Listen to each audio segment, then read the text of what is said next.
HIFcast, o podcast do Health Innovation Forum. Seja muito bem-vindo, seja muito bem-vinda. Estamos aqui em mais um episódio do nosso podcast, nessa estrutura belíssima montada dentro do Health Innovation Forum, evento que está fazendo o maior sucesso. Já soube, assim, a gente está nem na metade do evento ainda e já tem um monte de gente confirmando presença para o evento do ano que vem.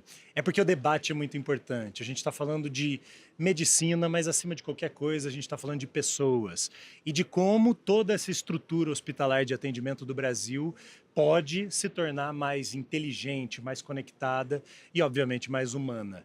E hoje, aliás, neste momento, eu estou com um dos anfitriões da festa, Daniel Coelho, que é diretor administrativo e financeiro do Grupo Hospicom. Seja muito bem-vindo e, antes de mais nada, parabéns, né, bicho? Porque, assim, baita sucesso. Obrigado por estar nos recebendo aqui no podcast. Vocês que estão me recebendo.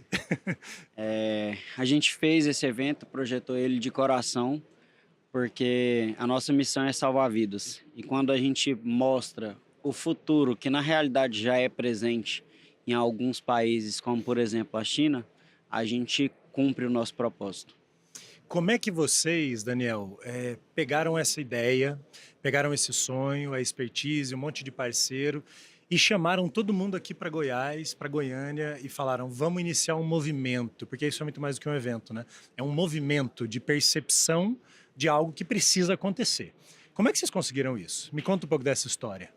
Primeiro, sobre trazer todos para Goiânia. Nós somos goianos, aqui é a nossa casa. Então não podia ser em outro lugar, pelo menos não a primeira edição. Não teve gente que falou assim, vocês deviam fazer em São Paulo? Ah, muita gente. Mas eu acredito que a gente tem que começar onde a gente nasceu e mostrar a força da nossa origem. É essencial. Mas sobre a idealização de tudo, né? Essa foi uma ideia que foi trabalhada em conjunto, então eu dei a sugestão, mas Gabriel, Bárbara, o Everton, Tâmara, Francisco, diversas pessoas compraram e contribuíram com o evento para que ele fosse o que é hoje. E quando a gente fala em empresa, a Hospicom ela deixou de ser uma empresa de produto e ela passou a ser uma empresa de solução. Então, hoje, o que nós temos é um ecossistema integrado na área da saúde, que inclusive precisa de outras empresas que não necessariamente fazem parte das soluções Hospicom, Hospicom Universe ou Hospicom Next, que estão aqui como patrocinadores também vendendo seus produtos, porque o público, o cliente é um cliente em comum. Uhum. Então, o que a gente está fazendo é trazendo uma transformação para a área da saúde através de um ecossistema integrado, que facilita e apoia a tomada de decisão do hospital, do médico, do decisor na ponta. A gente fica falando de gestão, né? Fica falando de tecnologia, IA, e aí deve ter gente que olha e fala assim, mas vocês não vão falar das pessoas. E aí é uma coisa muito interessante de perceber, porque um dado que me passaram aqui que me impressionou, 70% do tempo do profissional médico no hospital é gasto com burocracia, né? Ou seja, sobra pouco tempo para olhar no olho, né? Como é que essas soluções, de fato, ao invés de distanciar, aproximam o médico do paciente? Bom, na verdade, aproxima de algumas maneiras. A gente gosta de falar que essa solução, ela não vem para corrigir processos, ela vem para corrigir, talvez, dar tempo para as pessoas. Então, quando a gente economiza 15, 20, 30 minutos do tempo de uma pessoa que às vezes está sobrecarregada, ela tem mais tempo para fazer aquilo que ela se propõe bem feito. Ao invés de um ambiente que às vezes a gente é acostumado, que é aquela loucura hospitalar, a demanda atrás de demanda, urgência atrás de urgência, sem saber qual atende primeiro. Então, a tecnologia, ela vem como um aliado do ser humano. E no final, tem sempre uma pessoa que vai tomar a decisão. A diferença é que aquela pessoa vai poder tomar uma decisão de forma mais assertiva, mais objetiva. O Gabriel estava aqui agora há pouco e ele foi muito claro em dizer assim, que ele tem dificuldade de manter o foco às vezes que ele quer ir fazendo e tal, e que você é o cara que segura e organiza as coisas dentro da empresa. Como é que gestão impacta em resultado na área médica? Gestão impacta 100% em resultados. Não tem como ter resultados sem ter uma boa gestão. Ou melhor, se um hospital, se um médico não faz gestão de farmácia, gestão da jornada do paciente, ele acaba tendo muitos desperdícios, muitas percas ao longo do processo. E tendo prejuízos ou diminuindo o resultado, mas principalmente comprometendo o atendimento ao paciente na ponta, que é o que realmente interessa. O que interessa é atender bem o paciente na ponta. Quanto mais vida ele salvar, enquanto menor o tempo que o paciente ficar no hospital, mais efetivo ele é e mais aquele hospital vai ser procurado. Como é que tem sido? Imagino que vocês, né, são semanas, meses, tem que pensar, tem que conceber, aí começa, a loucura vai chegando perto, vira aquela coisa que a gente sabe, de evento. Como é que está sendo para vocês hoje, né, você, seu pai, seus irmãos, começar a sentir que assim, cara, deu certo, nasceu e nasceu bem, nasceu, né, saudável, como é que está sendo o sentimento desse dia? Extremamente gratificante. Às vezes dá um arrepio, às vezes dá um frio na barriga. É literalmente ver os sonhos se tornando realidade. Chegar num evento lindo desse, ver as pessoas saindo satisfeitas, as pessoas vindo. Em uma primeira edição, a gente superando bastante a nossa meta de clientes no evento. E tendo clientes de peso, clientes que movimentam as tendências do mercado, vindo aqui para aprender conosco, vindo aqui para assistir as palestras que a gente está propondo no nosso evento. Então, em alguns momentos eu estou até emocionado, muito satisfatório, muito satisfatório. Pode emocionar, não tem problema nenhum. Ó, eu sei que vocês estão nesse momento criando outras coisas, né? E eu queria falar um pouco dessa história aí, desse reality, porque eu soube que saiu da tua cabeça aí. Sim. Jefferson me disse que foi ideia sua. Como é que tá esse projeto? Me conta um pouco. O que vocês estão querendo fazer? A gente está literalmente criando um modelo de negócio que não existe no mercado. Qual?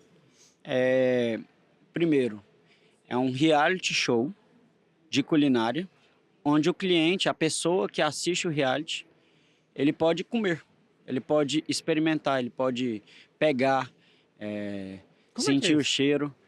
E o cliente, o espectador que assiste o reality, ele vai poder pedir o produto através de uma franquia do Izum Master Bowl. Que legal. Então esse é o primeiro diferencial. Não existe hoje um reality onde a gente transforma o interesse em consumo. Que legal, isso é interessante. Na hora ele está assistindo ali, ele já pode Pedir, exatamente. Legal. Vai aparecer um QR Code ali e o cara, pá. Isso. E o segundo ponto Genial. é o modelo de franquia. É um modelo de franquia revolucionário. Porque o nosso franqueado não é um cara que vai abrir do zero. É um cara que já existe. É um restaurante de culinária japonesa que já faz delivery. Então ele já tem a cozinha, ele já tem o funcionário, ele já tem o equipamento, ele já tem o utensílio. Ele só vai ter uma segunda marca, uma dark brand, que aparece apenas no aplicativo, mas que cai dentro da cozinha dele.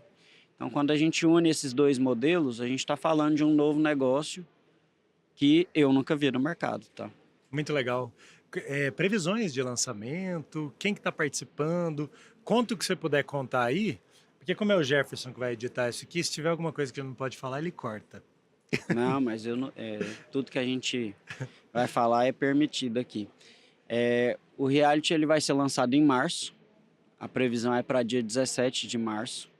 A gente tem pessoas relevantes, o Yuji Tamashiro é o apresentador, a Daisy Paparoto é uma das juradas. A gente tem o Danilo Maciel, que é um chefe 2 estrelas Michelin, como jurado, especialista. E a gente tem um que não foi divulgado, então esse eu não vou dar spoiler, deixa para as nossas redes sociais. E a premiação é R$100 mil em dinheiro para o vencedor.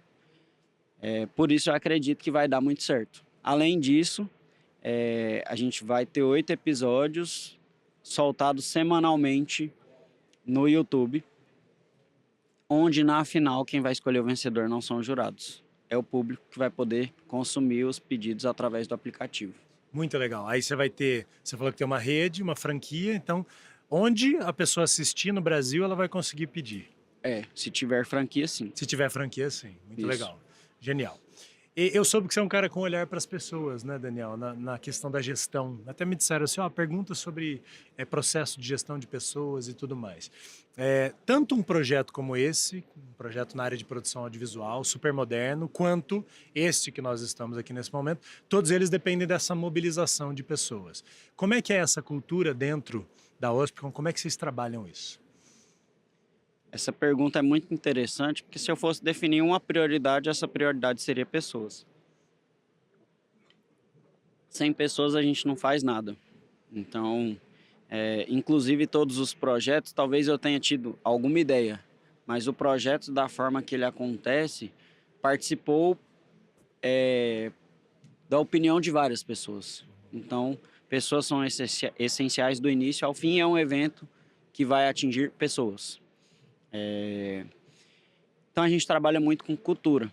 Quando a gente vai trazer uma pessoa para a nossa equipe, a gente faz uma entrevista de acordo com os valores daquela pessoa.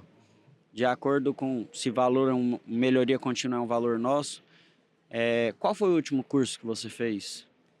De acordo com perguntas que de fato investiguem se aquela pessoa tem os valores da empresa. E se não tiver, ela já não passa ali. Mas se por algum motivo ela passar, a gente tem uma série de rituais de gestão, avaliações semestrais, pesquisas que mostram se aquela pessoa está ou não tendo aderência à nossa cultura. E pesquisas, inclusive, se a gente está deixando os nossos colaboradores felizes dentro da empresa.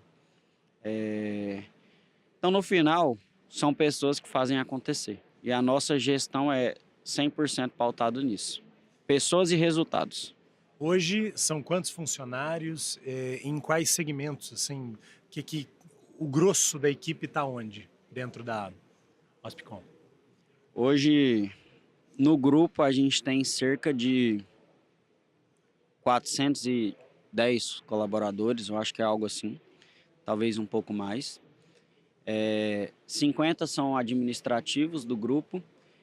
A gente tem 140 no restaurante e o restante é para a operação do Ospicon. Uhum. A operação do Ospicon é o que tem mais volume de gente trabalhando mesmo. E só gente boa? Em sua maioria, gente boa. Gente boa. É claro que acontece de ter algumas pessoas... Pessoas oscilam, né? Claro. Pessoas entregam muito, depois talvez entram num cenário de baixa. A nossa responsabilidade colocar as pessoas para cima, colocar as pessoas extraindo resultado. E é claro que acontece de, em alguns momentos, as pessoas não se encaixarem e a gente entrar com outras pessoas no lugar.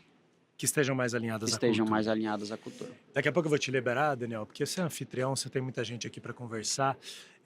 Hoje que vocês estão com esse sentimento de missão cumprida, o que já começa a passar na cabeça para daqui a um ano? O que vocês querem conquistar? Para onde que esse projeto vai?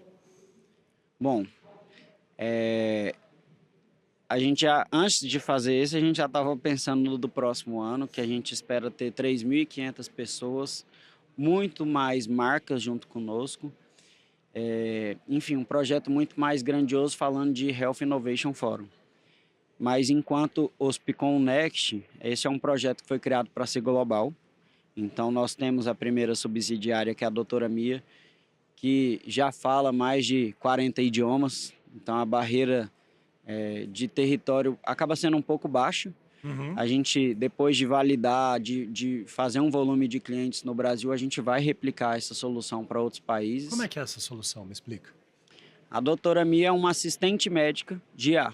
Então, ela tem vários agentes de IA dentro dela, que são especialistas em cardiologia, especialista em urologia, gerente jurídico. E de acordo com que um paciente chega no hospital, o médico pode jogar nela e ela já traz uma resposta com base na regulamentação. Ela traz a norma como embasamento da resposta. Interessante. Isso cria uma dificuldade do médico errar. Se ele seguir o que está ali, ele não vai errar. Uhum. E hoje é muito comum o erro de não seguir protocolo. Porque se o cara seguir o protocolo, se o cara tivesse o protocolo na cabeça dele, ele faria o que precisava ser feito sempre. mas acontece muito erro médico porque não se segue um protocolo. Esse é o primeiro dos objetivos. Já mata essa questão, esse gap já se resolve. Além de conectar com os equipamentos em toda a jornada do paciente e fazer diagnósticos, recomendações de diagnóstico. O diagnóstico é sempre do médico, mas recomendações de ações, predições, ela vai fazer em um futuro próximo. A doutora Mia é uma assistente, a melhor amiga do médico. Coisa boa. A casa é sua, a festa é sua, o sucesso é de todos, né, que se reuniram aqui. Então, suas considerações finais, Daniel. Enfim, o que você tem a dizer para essa galera que está nos assistindo aqui e que, além, né, temos um grande quórum rolando aqui dentro, mas tem também muita gente que vai assistir ali, naquela câmera. O que você tem a dizer para essa turma? O que eu tenho a dizer para essa turma se você não pôde estar no nosso primeiro Health Innovation Forum, você tem que estar no segundo. Porque esse evento é um evento que está revolucionando, quebrando muitas barreiras na área da saúde e mostrando qual é o presente da tecnologia na área da saúde em países como a China, por exemplo. E a gente está trazendo isso para o Brasil em primeira mão e quem sai na frente, quem chega primeiro bebe água limpa. E a gente está falando de otimização hospitalar, a gente está falando em fazer mais, melhor com menos. E no final, salvar vidas e aumentar a eficiência operacional, aumentar o retorno financeiro para o hospital. Então, se você é um profissional da área da saúde, você precisa nos acompanhar nas redes sociais, você precisa vir nesse evento no próximo ano. Obrigado, gente. Eu que agradeço, parabéns mais uma vez, obrigado por nos receber aqui e por receber tanta gente boa para debater um assunto tão importante. Valeu. Valeu. E para você, já sabe, a gente está só no primeiro dia do nosso evento. Amanhã tem mais. E claro, aqui tem muitos outros episódios com muita gente muito boa para trazer informação para você. A gente se vê. HIF Cast, o podcast do Health Innovation Forum.